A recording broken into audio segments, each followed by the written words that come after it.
Hello students, how are you all? I hope you are happy and healthy. As you all know children, we are studying question tags and we have discussed on that. Today we are going to revise that chapter and after that we will solve exercises. So children, first of all we should start with the topic that is question tags. Now, what are question tags? First question arises in our mind. That is, question tag is a short questions. Okay? So children, question tag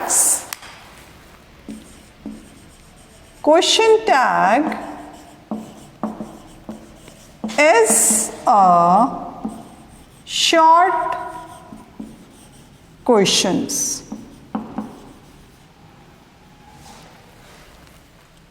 The very brief and concise definition of question tag is a short question.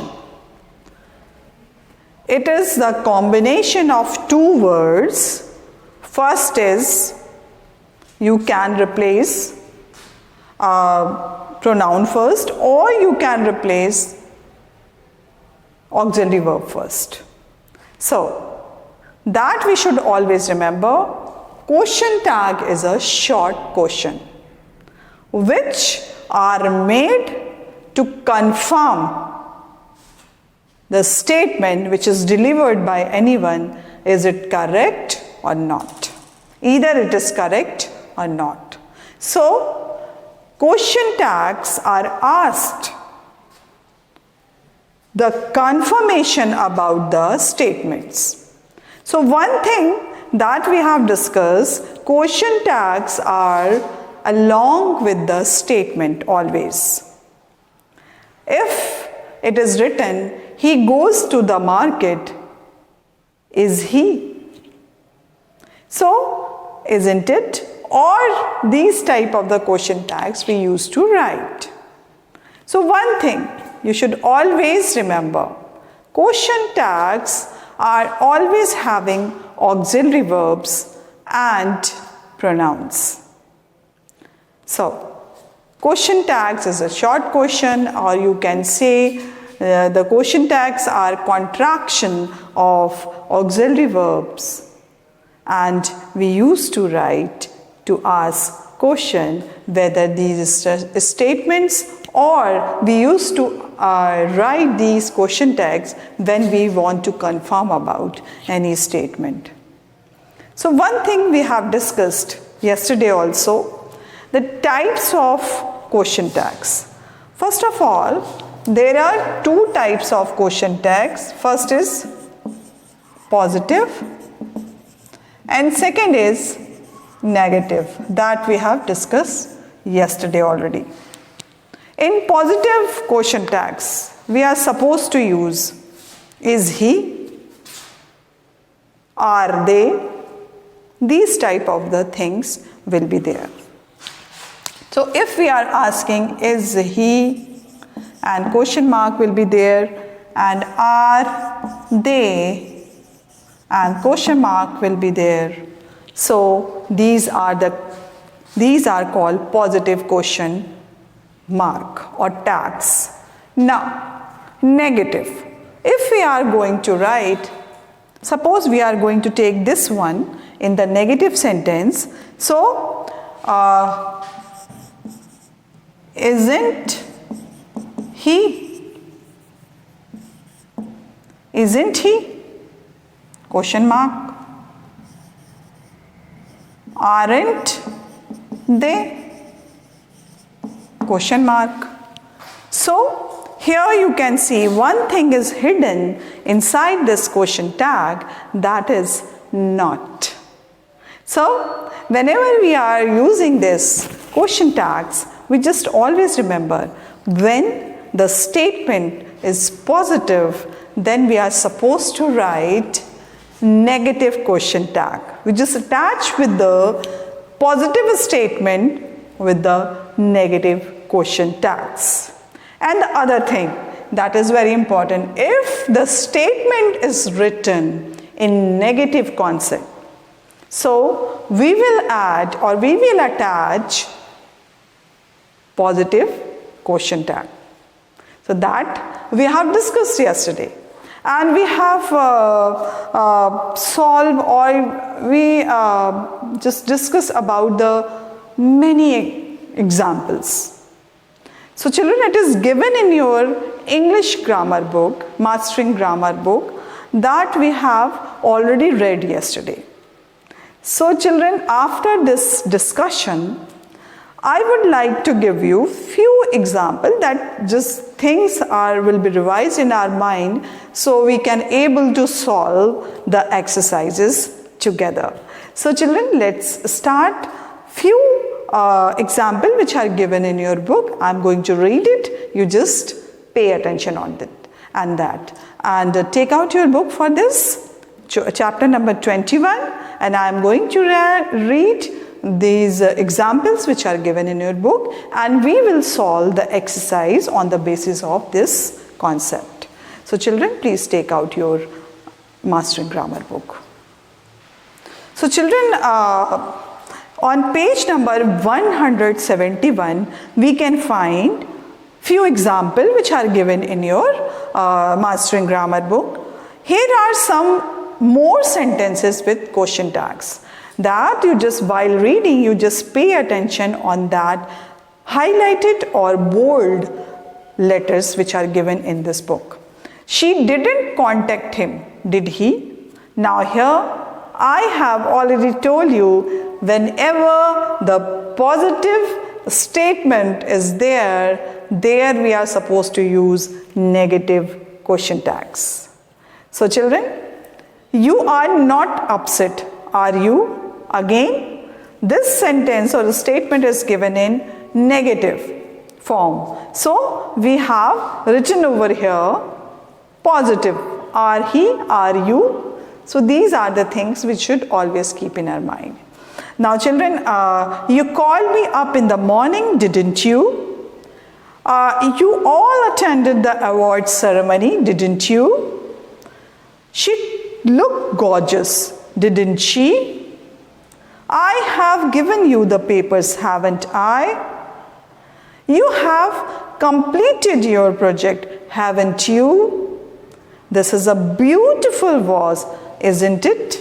So these are the examples we have already read. Now, today we are going to start this exercise. Only one exercise you can find on this in this chapter, that is A number exercise. So you just take out your Mastering Grammar book, page number 171.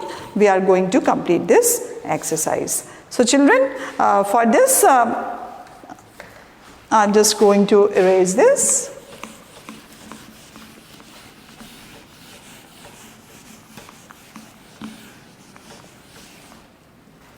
So our A number exercise, add appropriate question tags to the following statement. Add appropriate question tags to the following statement. Now here you can see, first is, these students are really intelligent. So first is, what are these? So I'm going to write all on this. These, I am going to write answer over here. These students are really intelligent. So here we are going to write a comma, because we have already discussed. After that we should put comma, and then we are going to write question tag. So aren't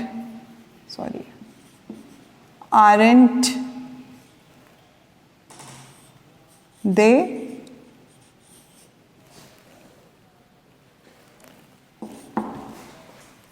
So completed, children. Now second, I am going to write, do call me. Want you? Do call me. Now after comma, want you, question mark will be placed. Now number 3, I am absolutely right. I am absolutely right.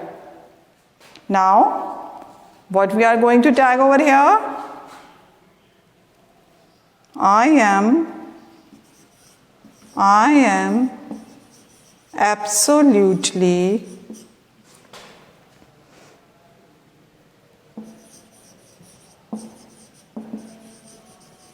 now. So we are going to write ain't I. Now we have completed this exercise. Now we are moving to number 4. Number 4 is she was not being truthful. So I am going to write over here number 4. She was not being truthful. Truthful, comma. Now here we are going to write wasn't she? Wasn't she? Now number 5. Your book is widely read. Your book is widely read. So now we are going to write number 5. Your book is widely read, comma will be placed, and now we are going to write isn't it?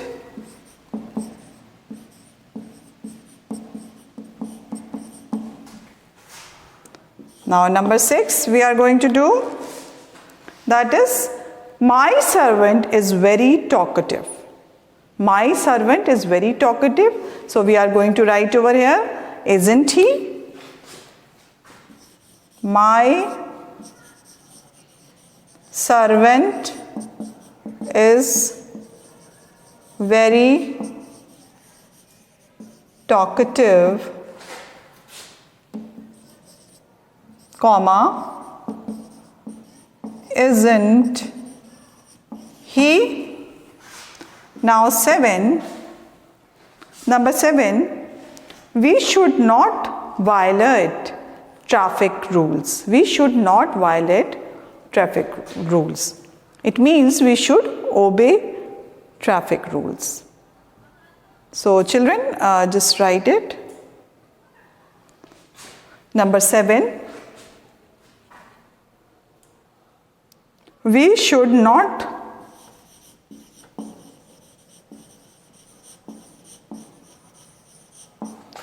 violate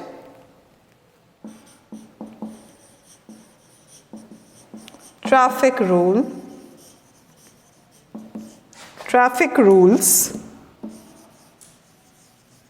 So we are going to write over here, should we?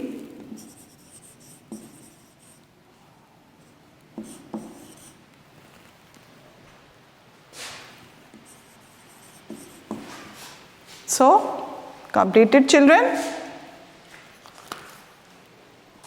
Or take a screenshot. I hope it is clear to you.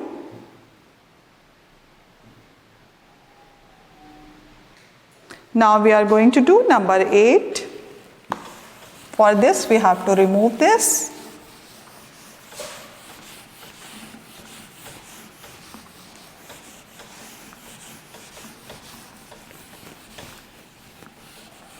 Now number 8 is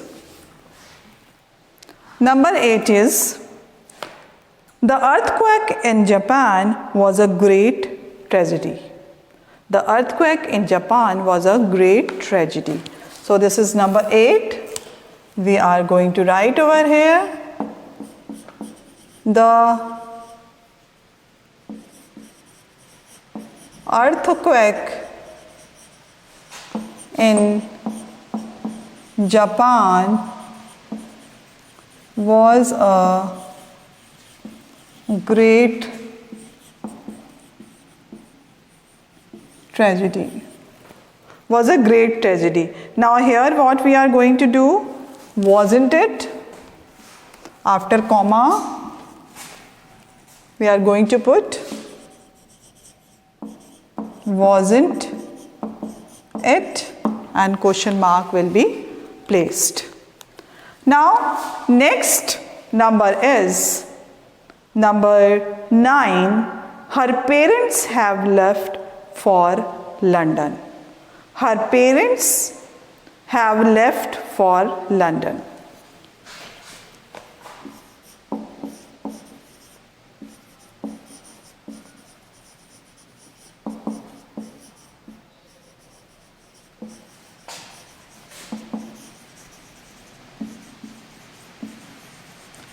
Left for London. So after comma we will going to write aren't they or haven't they. So haven't they. So completed children or take a screenshot. Now we are going to write please stand here.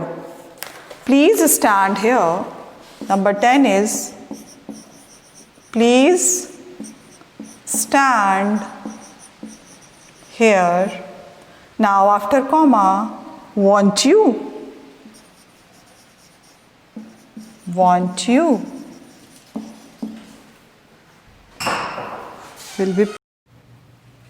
So won't you? We have completed. Now write it down. Next number 11. We are going to write this example. That is we cannot travel at night. We cannot travel at night. So we are going to write can we?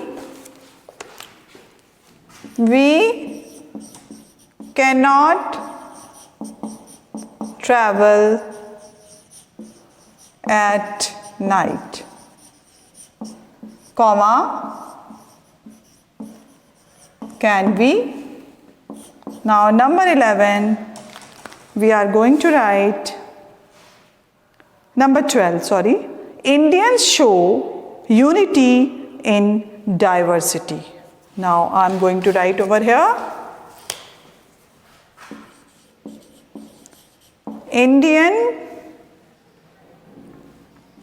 Indians show unity in diversity. Unity in diversity. Aren't they?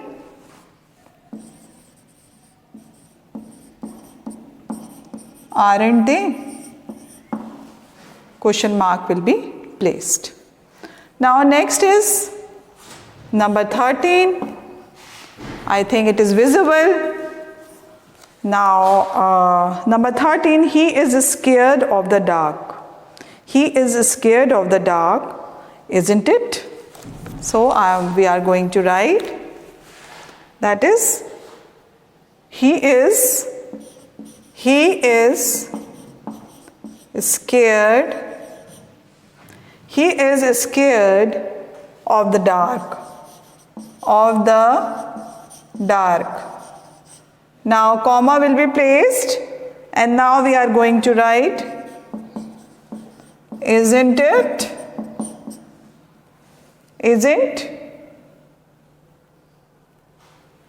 Isn't it? Now number 14 we are going to write. So for that I am going to erase this. Number 8 and 9. I hope you have completed. So number 14 I am going to write over here. So children, number 14 is the train is late, isn't it? The train is late, isn't it? Question mark will be placed. Now number 15 we are going to make. Number 15 is, let us go for a walk. Let us go for a walk. Number 15. Let us go for a walk. Comma will be placed and then we are going to write, shall we? Shall we? And question mark will be placed. So that is how we have completed this exercise. So children, we have completed this exercise and now we are going to start chapter number 22, that is idioms and proverbs. So children, complete this exercise and we are going to start the new chapter, idioms and proverbs.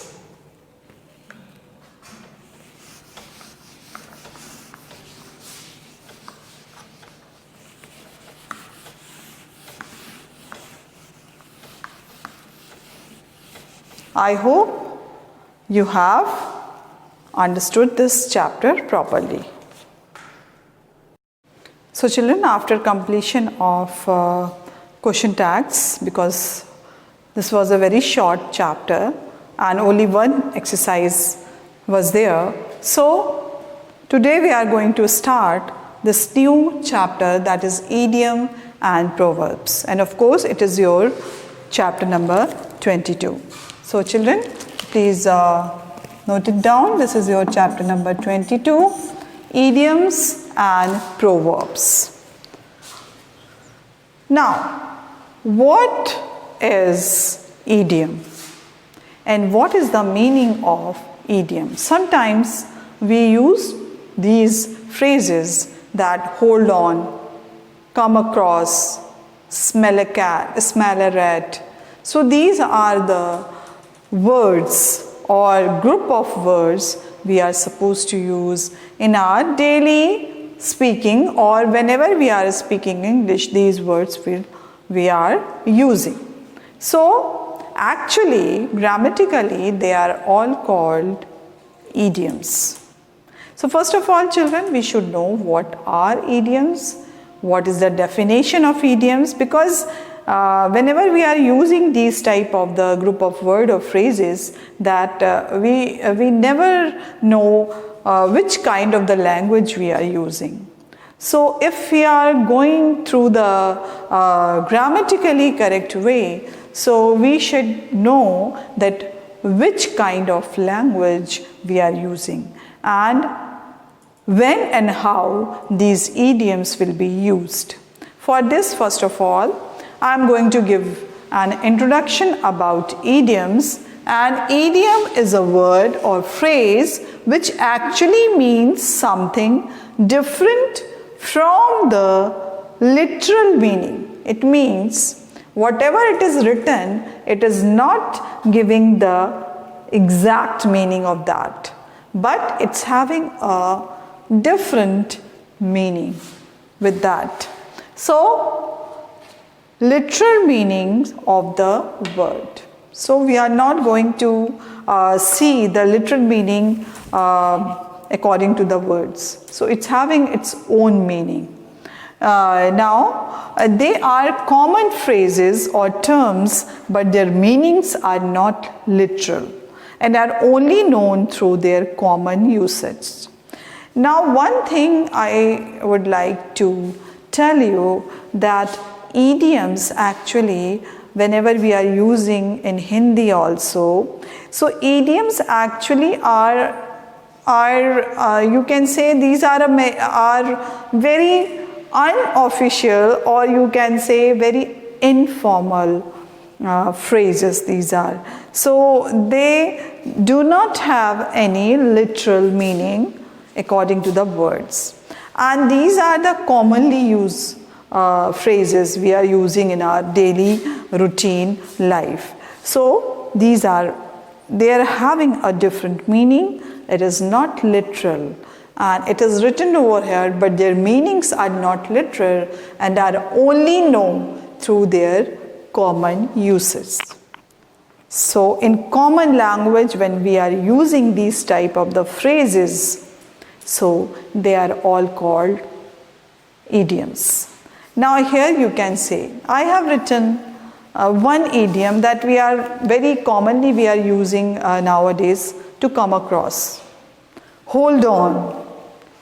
So these are the phrases we are using. If we are going to see apart from the words, so it's not having a literal meaning, but they give expression to the sentence. So first of all, it is very important whenever we are using idioms, we should learn the idioms first with their meanings, because whenever we are improving or enhancing our language skill, our speaking skill, our conversation skill, we should know where we are supposed to use these idioms. Because whenever we are using idioms, it's look very fantastic because we know the language properly. We are using this as a skill. English is a language, is not a language, but nowadays it's become skill. So it is necessary to all the people should learn English properly. So whenever we are enhancing our language or our skill, we should know idioms also. So you can create a sentence beautifully. So children, these phrases, those who are not having a literal meaning according to the words, but it's giving a sense, it's giving, you can say there are common phrases or terms, but their meanings are not literal and are only known through their common uses. In our common languages, we are supposed to use these phrases. So these are called idioms.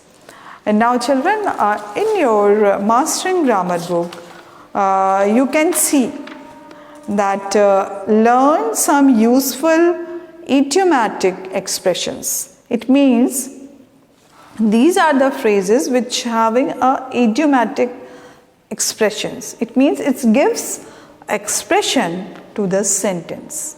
So first I am going to read it. To add a fuel to fire. The meaning is given over here, to make a bad situation worse.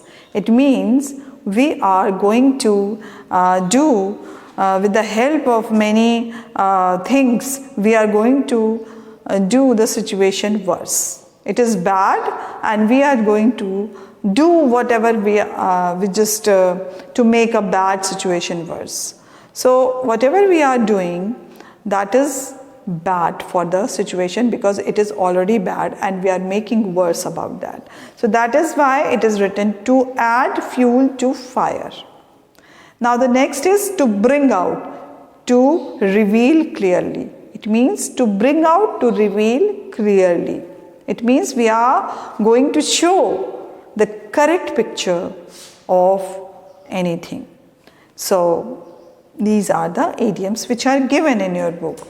To call back, to telephone again. Or the third one is to call off, cancel. And now the fifth one is to call upon, to order, to require. So these are the phrases we should use in our language. So children, I think we will discuss more about the idioms tomorrow. And we are having exercises also on the basis of this idioms, and after that we will discuss proverbs also.